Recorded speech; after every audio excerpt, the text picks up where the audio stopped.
Hello, जय हिंद साथियों, कैसे हो? उम्मीद करता हूँ आप सभी अच्छे होंगे। स्वागत है आपके अपने परिवार एंड क्लासेस 4 में। आज हम करेंगे दो चरों वाले रैखिक समीकरण। ये हमारा अध्याय नंबर 4 है, जैसा कि आप लोग थंबनेल में देख पा रहे होंगे। ठीक है, ये क्लास 9th आपका मैथ्स है। ठीक है, बहुत ही इंपॉर्टेंट चैप्टर है आपका। पेपर में हर बार कोई ना कोई सवाल अवश्य आपसे पूछा जाता है। ठीक है, तो चलिए शुरू करते हैं आज का महत्वपूर्ण सेशन। तो सबसे पहले हम बात करेंगे दो चरों वाले रैखिक समीकरण के बारे में। आखिर आपका दो चर वाला जो रैखिक समीकरण होता क्या है उसके बारे में बात करेंगे। उसके बाद हम सीधा आपकी एक्सरसाइज पर चलेंगे। एक्सरसाइज आपकी कौन सी एक्सरसाइज है? आपकी 4.1। इस एक्सरसाइज पे हम लोग डायरेक्ट ही चलने वाले हैं। तो हम थोड़ा आपको समझा देते हैं बेसिक। ठीक है, तो आप जानते हो कि हम बेसिक की आपको कोई भी चैप्टर कराते नहीं। तो सबसे पहले मैं आपको बता दूं चर चर और अक्षर के बारे में। इससे क्या हो, आपको डाउट जो भी है वो सारा समाप्त हो जाए इस एक ही क्लास में। चर क्या होते हैं? आपके चर होते हैं आपके एक्स वाई जेड।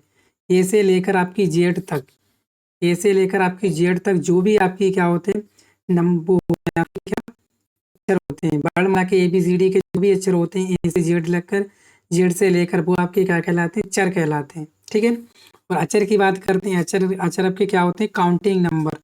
अक्षर आपके क्या होते हैं? Counting number. मतलब सर, काउंटिंग नंबर का मतलब होता है गिनती करने वाले। गिनती करने वाले ये आपके कहाँ से होते हैं? ये आपके होते हैं एक से लेकर इन्फिनिटी तक, यानी एक से लेकर जो है आपके अनंत तक होते हैं। जैसे हमने दो लिख दिया, दो क्या है? आपका अचर है। अगर हमने लिख दिया तीन, तीन क्या है आपका? ये भी क्या है? अचर है। तो चर और अचर आपको पता चल गया। चर क्या होते हैं? एक्स वाई जेड जो भी आपके ए से जेड तक आपके इंग्लिश में होते हैं अक्षर, वही कहलाते हैं आपके चर। अचर क्या होते हैं सर? जो 2 3 4 5 आपके जो काउंटिंग नंबर होते हैं गिनती वाले, वो कहलाते हैं आपके अचर। क्लियर हो गया? अब हम बात कर रहे हैं किसकी? दो चर वाले रैखिक समीकरण की। किसकी बात कर रहे हैं? दो चर वाले रैखिक समीकरण की। दो चर वाले रैखिक समीकरण की ये हम बात कर रहे हैं। सर ये बात समझ में नहीं आ रही, दो चर वाले रैखिक समीकरण मतलब क्या है? इसमें दो चर होने चाहिए। बिल्कुल सही सोच रहे हो आप। इसमें कितने चर होने चाहिए? आपके दो चर होने चाहिए, तभी वो कहलाएगा आपको दो चर वाले रैखिक समीकरण। अगर आपका एक चर होगा तो क्या कहलाएगा? एक चर वाला रैखिक समीकरण। बिल्कुल आप सही सोच रहे हो। तो दो चर वाले कैसे हो जाएगा आपका? एक तो हो जाएगा AX प्लस, और क्या हो जाएगा आपका? AX प्लस, और क्या हो जाएगा आपका? BY plus C equal to क्या होना चाहिए? 0। तो ये हो गया आपका दो चर वाला रैखिक समीकरण। इसमें कौन कितने चर हैं? बोलोगे सर एक चर ये है और एक चर ये। कितने चर हो गए आपके? 2 चर हो गए। कितने चर हो गए आपके? 2 चर हो गए। जब दो चर हो गए तो आपका कहलाएगा दो चर वाला रैखिक समीकरण। सी क्या है आपका? कोई कोष्टेंट होता है। सी क्या है आपका? कोई कोष्टेंट। मतलब कोष्टेंट मतलब कोई नियत होगा, कोई नियत मान होगा जिसका फिक्स मान होगा। जैसे मान लीजिए कोई फिक्स मान दे दिया आपको 4 5 6, ये सब क्या होते हैं? आपके फिक्स मान होते हैं। एक्स क्या होता है? एक्स क्या है? अगर कोई पूछ ले बताइए एक्स का गुणांक क्या है? एक्स का गुणांक क्या बताओगे? बोलोगे सर ए है। अगर पूछे बाई का गुणांक क्या है तो आप बताओगे बी है। यहाँ लिखोगे। अगर आपसे पूछ ले एक्स का गुणांक, अगर आपसे कोई पूछ ले कि बताइए आप यहाँ पे एक्स का गुणांक क्या है, और पूछ ले कि बताइए कि बाई का गुणांक क्या है, ये सब आपको बताना पड़ेगा। ठीक है ना? और पूछ ले आपसे सी का गुणांक क्या है, ये सब आपको निकालना पड़ेगा। तो एक्स का गुणांक क्या है? यहाँ पे ए है। और पूछे बाई का गुणांक क्या है? आपका बी है। इस तरह से आप चुटकियों में सवाल आसानी से हल कर पा रहे होंगे। समझ में आया? तो चलिए यही थी हमें महत्वपूर्ण जानकारी आपको देनी थी चर अचर के बारे में। और दो चर वाला आपका रैखिक समीकरण क्या होता है? आपका AX plus BY plus C equal to 0। ये होता है आपका दो चर वाले रैखिक समीकरण। अब हम आते हैं आपकी महत्वपूर्ण अभ्यास, जो आपकी प्रश्नावली है उस पर। तो आपकी प्रश्नावली कौन सी है? प्रश्नावली है आपकी कौन सी? प्रश्नावली है आपकी 4। तो इस पे आते हैं हम लोग। चलिए इसको करते हैं शुरू। चलिए तो प्रश्नावली आपकी हम करेंगे 4.1। तो पहला सवाल बोला गया है कि यहाँ पे कि एक नोटबुक की कीमत एक कलम की कीमत से दोगुनी है। एक नोटबुक की कीमत एक कलम की कीमत से दोगुनी है। इस कथन को निरूपित करने के लिए दो चरों वाला एक रैखिक समीकरण लिखिए। एक रैखिक समीकरण आपको लिख लेना है, तो बताना है। तो मान लीजिए यहाँ पे जो बोला गया है, मान लीजिए यहाँ पे क्या दे रखा है? तो यहाँ पे हम वन सवाल दे रखा है। तो यहाँ पे करोगे माना, मान लीजिए माना नोटबुक की सवाल तो आपने पढ़ लिया, कीमत बराबर लिख लिया आपने x रुपया, हो गया। नोटबुक की कीमत आपने मान ली x रुपया। इसके बाद और क्या बोला गया? और बोला गया है कि आपसे एक कलम की कीमत 2 गुनी है। मान लीजिए, तो कलम की कीमत कितनी हो जाएगी यहाँ से आपकी कलम की कीमत, तो कलम की कीमत मान लीजिए कितनी है? बाई। प्रश्नानुसार जो आपसे कहा गया है, क्या कहा गया है कि x बराबर जो है आपके 22 है। प्रश्नानुसार क्या है आपके x बराबर 22 है। और क्या बोला गया है आपसे? बोला गया है कि नोटबुक की कीमत कलम की कीमत से क्या है? 2 गुनी है। नोटबुक की कीमत एक कलम की कीमत से कितनी है? 2 गुनी है। तो ये हो गया आपका नोटबुक की कीमत, और कलम की कीमत कितनी? 2 गुनी है। तो ये हो गया आपका 2 गुनी। हो गया नहीं हो गया? तो नोटबुक की कीमत कलम की कीमत कितनी हो गई? 2 गुनी हो गई। तो यहाँ से आप हल करोगे, x इधर बराबर है माइनस के क्या हो जाएगा? 2y बराबर 0। तो बन गया आपका, ये आया आपका, ये हो गया आपका 2 चर वाला रैखिक समीकरण। या क्या लिख सकते हो इसको? x माइनस 2y, और क्या लिख सकते हो? ये आ जाएगा 0, है कि नहीं? क्या लिख सकते हो? 0 प्लस के c, 0 0 c लिख सकते हो, तब भी बन जाएगा आपका, है कि नहीं? फिलहाल आप इतना ही लिख देना, ये आपका राइट आंसर है। इस तरह से भी आप लिख सकते हो, ठीक है। तो ये हमारा क्या हो गया? राइट आंसर हो गया। चलिए आगे चढ़ते हैं। आप इसको नहीं करना चाहो तो मत करना, पर ये भी सही है और ये भी सही है। क्यों सही है? क्योंकि यहाँ पे क्या है आपका कोस्टेंट का मान कितना है? 0 है। सी का मान अगर आप पूछ ले तो कितना है आपका? 0 है कि नहीं? लोग सर समझ में आया ना? क्लियर? अच्छा, तो चलिए इसी बात पे करते हैं हम लोग दूसरा सवाल। तो दूसरा सवाल क्या बोला गया उसको ध्यान से पढ़िएगा। दूसरा सवाल बोला गया है कि निम्नलिखित रेखीय समीकरणों को ax plus B Y plus C बराबर 0 के रूप में व्यक्त कीजिए और प्रत्येक स्थिति में a, b और c के मान ज्ञात करने हैं। तो कैसे करोगे इनको? बोला गया आपको समीकरणों ax plus B Y plus C बराबर 0 के रूप में व्यक्त कीजिए और प्रत्येक स्थिति में a, b, c के मान ज्ञात कीजिए। चलिए, तो आपका पहला सवाल दे रखा है क्या? पहला सवाल बोला गया है कि 2x प्लस 3y बराबर 9.35 ये है। चलिए, ना आपने समझ लिया। तो पहला सवाल करते हैं। पहला सवाल क्या बोला गया है, ध्यान से देखिएगा। तो पहला सवाल क्या है आपका? पहला सवाल आपका 2x प्लस 3y क्या है? 2x 3y इजकल टू कितना है? 9.35 की पावर 12। इतना हो गया, आपने देख लिया, इतना ही था सवाल। इसको क्या करने वाले हो आप लोग? इसको क्या है और तरीका से नहीं लिख सकते हो? और तरीके से भी लिख सकते हो सर, कैसे? तो हो जाएगा आपका 2x प्लस 3y, ये प्लस का इधर का कुछ माइनस के 9.35 की पावर 12 इजकल टू क्या हो जाएगा आपका? 0। अब आप तुलना कर दो। रेखिक समीकरण क्या बताई थी हमने? रेखिक समीकरण बताई थी ax plus B Y plus C बराबर 0, यही बताई थी हमने। ठीक है, इससे क्या कर दो आप? तुलना कर दो। तुलना करने पर तुलना कर दो, तो यहाँ से आपका ए क्या हो जाएगा? ए कितना हो जाएगा? ए देख पा रहे हो आप, क्या हो जाएगा? 2। और बी कितना हो जाएगा? बी आप देख पा रहे हो कितना हो जाएगा? 3। और सी क्या हो जाएगा? सी हो जाएगा आपका माइनस के 9.35। तो ये आपका क्या हो जाएगा? Right answer. आपने ए का मान निकाल लिया 2, बी का मान 3, सी का मान क्या होगा? माइनस के 9.35।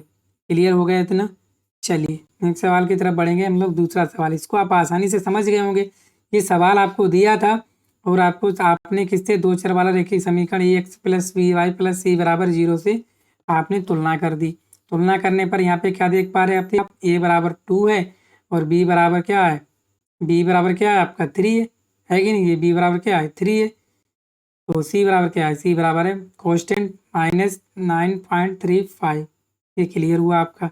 दूसरा सवाल क्या बोला गया उसको आप लोग देखिएगा। दूसरा सवाल तो जो थे आपका वो इस तरह से दे रखा है। बोला एक्स माइनस 22/5 माइनस 10 बराबर 0, ये दे रखा है आपको दूसरा। इसको कीजिएगा आप लोग। इसको कैसे करने वाले हो? ये आपको दे रखी है। अगर हम इसकी तुलना क्या कर दें, दो चर वाले रेखिक समीकरण से कर लें, क्या किससे कर दें, A X plus B Y plus C बराबर 0 से तुलना करने पर ये क्या है, दो चर वाला रेखिक समीकरण है, तुलना कर दो। तो यहाँ से ए बराबर क्या मिल जाएगा, ए बराबर आपको कितना मिल जाएगा 1, और बी बराबर कितना मिल जाएगा, बोलोगे सर बी बराबर है बाई का गुणांक, तो क्या हो जाएगा -1/5 कितना मिल जाएगा, -1/5। सी कितना मिल जाएगा, सी कितना मिलेगा, सी मिलेगा आपको -10। ये आपका राइट आंसर है। ए बराबर आपका 1 है, बी बराबर का -1/5, सी बराबर -10। या और कैसे निकाल सकते हो, इसको हल कर लीजिए, क्या x -22/5 -10 बराबर 0। यहाँ से आप 5 एलसीएम ले लीजिएगा, 5 एलसीएम ले लिया, यहाँ 1 ले लीजिए, तो 5x - 22 और माइनस के 5 50 बराबर 0। क्या हो जाएगा, 5x - y - 50 बराबर 0। यहाँ से तुलना करते दो चर रेखिक समीकरण, दो चर रेखिक समीकरण क्या हो जाएगा, A X plus B Y plus C बराबर 0 से तुलना करते आप लोग, तुलना करने पर क्या हो जाता है, ए बराबर हो जाता है 5, बी बराबर क्या हो जाता है -1, और यहाँ से सी बराबर कितना हो जाएगा -50। ये भी आपका सही आंसर है, और ये भी जो दे रखा है ना, ये भी आपका सही आंसर है। तो हमने आपको दो तरीके बताए, जो तरीका आपको बेहतरीन लगे, अच्छा लगे, उस तरीके से आप लोग कर लीजिएगा। अब तीसरा सवाल हम देखेंगे, सवाल नंबर हमारा तीसरा। चलो तीसरा क्या कह रहा है, इसको ध्यान से देखेंगे। तीसरा कह रहा है कि -2x + 3y बराबर 6। क्या है आपका, -2x + 3y बराबर 6। और इसको किस तरह से लिख सकते हो आप लोग, वो लिख सकते हो -2x + 3y प्लस के इधर का कुछ -6 बराबर 0। दो चर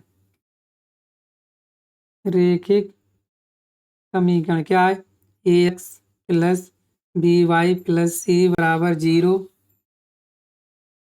से तुलना करने पर करो। यहाँ से ए करो तुलना, क्या हो जाएगा, यहाँ से ए बराबर कितना हो जाएगा आपका -2, और बी बराबर कितना हो जाएगा 3, और सी बराबर कितना हो जाएगा -6। इस तरह से ये आपका क्या आ जाएगा, ए बी और सी के मान आ गए। आपसे ए बी सी के ही मान पूछे जा रहे हैं, ये आपका आंसर हो गया। सही है। चौथा सवाल इस तरह से आप लोग करोगे, तो चौथा सवाल क्या बोला, इसको भी आप लोग देखिएगा क्या कहा गया। तो चौथे सवाल में आपका क्या कहा गया, इसको आप लोग ध्यान से लिखने वाले हो। तो चौथा सवाल बोला गया है कि x बराबर 3y, x बराबर 3y, x बराबर क्या है आपका 3y है। तो इसको भी आप लोग देखिएगा क्या है, x बराबर 3y, तो x बराबर क्या है आपका 3y, या क्या लिख सकते हो, x - 3y है बराबर क्या हो जाएगा आपका, या क्या लिख सकते हो +0, सी लिख सकते हो, नहीं लिख सकते हो, लिख सकते हैं। सही है। तो दो चर रेखिक समीकरण क्या होता है आपका, A X plus B Y plus C बराबर 0 से तुलना करने पर, क्योंकि हम बार बार नहीं लिखेंगे, ये सब बातें हमने आपको पहले बता दी। तो ए बराबर कितना हो जाएगा, ए बराबर 1, और बी बराबर कितना हो जाएगा -3, और सी बराबर कितना हो जाएगा आपका 0, कितना हो जाएगा 0। ये आपका राइट आंसर हो गया। ठीक है। इसी तरह आप 5th नंबर सवाल करोगे, 5, तो 5 नंबर सवाल इसको पढ़ लीजिएगा, फिर कर लीजिएगा। क्या बोला गया, 2x बराबर -5y, 2x बराबर -5y, क्या दे रखा है आपको, दे रखा है 2x बराबर -5y, या क्या लिख सकते हो इसको, 2x माइनस इधर प्लस 5y बराबर क्या हो जाएगा 0। यहाँ सी नहीं है, तो A X plus B Y plus C बराबर 0 से तुलना करने पर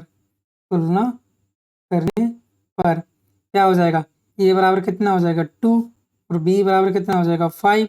सी तो है नहीं, तो सी का मान क्या हो जाएगा 0। ये आपका राइट आंसर हो जाएगा। इसी तरह के आप लोग छठा सवाल करोगे। छठा सवाल क्या कह रहा है? छठा सवाल कह रहा है कि 3x प्लस 2 बराबर 0। याद ही रखा है आपको, 3x प्लस 2 बराबर क्या है 0। आप जानते हो ये क्या कोष्टेंट है। क्या करोगे? ax plus B Y plus C बराबर 0 से तुलना करने पर, तो तुलना करने पर करोगे क्या हो जाएगा? ए बराबर हो जाएगा आपका 3 और बी बराबर क्या हो जाएगा? यहाँ बी है ही नहीं, बी किसका? वाई का, तो 0। और सी बराबर कितना है आपका 2। ये आपका राइट आंसर हो जाएगा। ना समझ में आ गया? अगला सवाल इसी तरह से करोगे। क्या बोला गया आपका सवाल अगला? बाई माइनस 2 बराबर 0। क्या बाई माइनस 2 बराबर 0? कौन सा सवाल है? सवाल नंबर 7। क्या है? बाई माइनस 2 बराबर 0। यहाँ देख पा रहे हो क्या वो रेखिक समीकरण। रेखिक समीकरण क्या होता है आपका? रेखिक समीकरण क्या होता है? A X plus B Y plus C बराबर 0। ठीक है, से तुलना करो आप लोग। तुलना करने पर ए बराबर कितना है आपका 0। भाई ए क्या है? एक्स का गुणक है ही नहीं, तो बी बराबर कितना है? बी बराबर 1 है। और सी बराबर कितना है? सी बराबर आपका -2। सी बराबर कितना हो जाएगा आपका? -2 हो जाएगा। ये आपका क्या हो गया? राइट आंसर हो गया। आगे सवाल नंबर 8 करोगे आप। सवाल नंबर 8 आप देख पा रहे हैं क्या कह रहा है? 5 बराबर 2x, तो 5 बराबर क्या है आपका 2x। यहाँ से क्या हो जाएगा आपका? यहाँ से हो जाएगा 5 माइनस 2x बराबर 0 हो जाएगा। ठीक है, या क्या लिख सकते हो? और इसको लिख सकते हो -2x प्लस 0y और प्लस 5 बराबर 0। इस तरह से ले सकते हो। तो और क्या हो जाएगा आपका? रेखिक समीकरण क्या था? ax plus by plus c बराबर 0 से तुलना करने पर करोगे। ए बराबर कितना हो जाएगा? -2 x का गुणांक, बी बराबर कितना है 0, सी बराबर कितना है 5। ये आपका राइट आंसर हो गया। ठीक है, तो पूरी अभ्यास हमने खत्म कर ली। रैखिक समीकरण, दो चर वाले रैखिक समीकरण का पूरा अभ्यास जो है हमने फिनिश कर दी। तो आप लोग अब बताइएगा कि कैसी लगी क्लास, और कमेंट बॉक्स में कमेंट करके भी बता दीजिएगा। अगर क्लास अच्छी लगी तो शेयर कीजिएगा और वीडियो को ज़्यादा से ज़्यादा शेयर कीजिएगा और अपने दोस्तों को बताइएगा कि धुआंधार और बेहतरीन और लाजवाब क्लास आपकी चल रही है रन क्लासेस फॉर यू पे। चलिए, थैंक यू।